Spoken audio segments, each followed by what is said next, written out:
दोस्तों, supreme court ने हाल ही में एक जजमेंट दिया है और ये कहा है कि जो बातें महिलाओं के लिए क्रुएल्टी होती हैं वो पुरुषों के लिए भी क्रुएल्टी हो, ऐसा जरूरी नहीं है।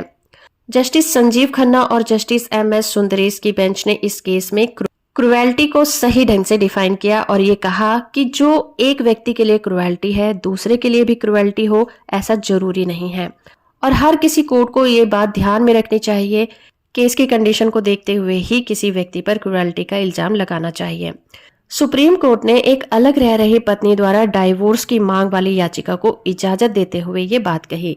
उन्होंने ये भी कहा कि Hindu marriage act section 13 clause 1 IA के तहत क्रुएल्टी शब्द कोर्ट को ये पावर देता है कि वो इस बात पर फैसला करते हुए अपनी समझ और एक्सपीरियंस को यूज करके ही कोई फैसला सुनाए।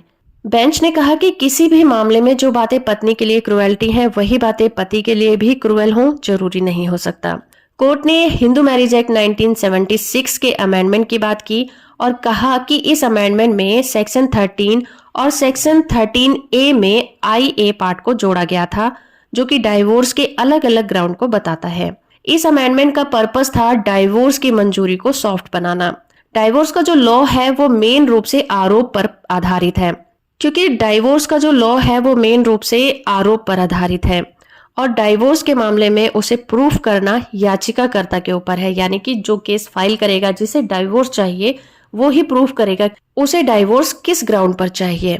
इस केस में ट्रायल कोर्ट और हाई कोर्ट ने पत्नी को डाइवोर्स नहीं दिया था और सुप्रीम कोर्ट ने ट्रायल कोर्ट और हाई कोर्ट के फैसले को पलट दिया और पत्नी को डाइवोर्स की डिग्री दे दी।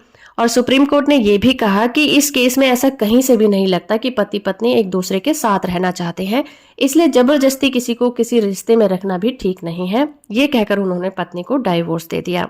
जजमेंट की PDF कॉपी का लिंक आपको डिस्क्रिप्शन में मिल जाएगा, वहां से आप इसे डाउनलोड कर सकते हैं। वीडियो इन्फॉर्मेटिव है तो आप इसे लाइक, शेयर और चैनल को सब्सक्राइब करना बिल्कुल मत भूलिएगा।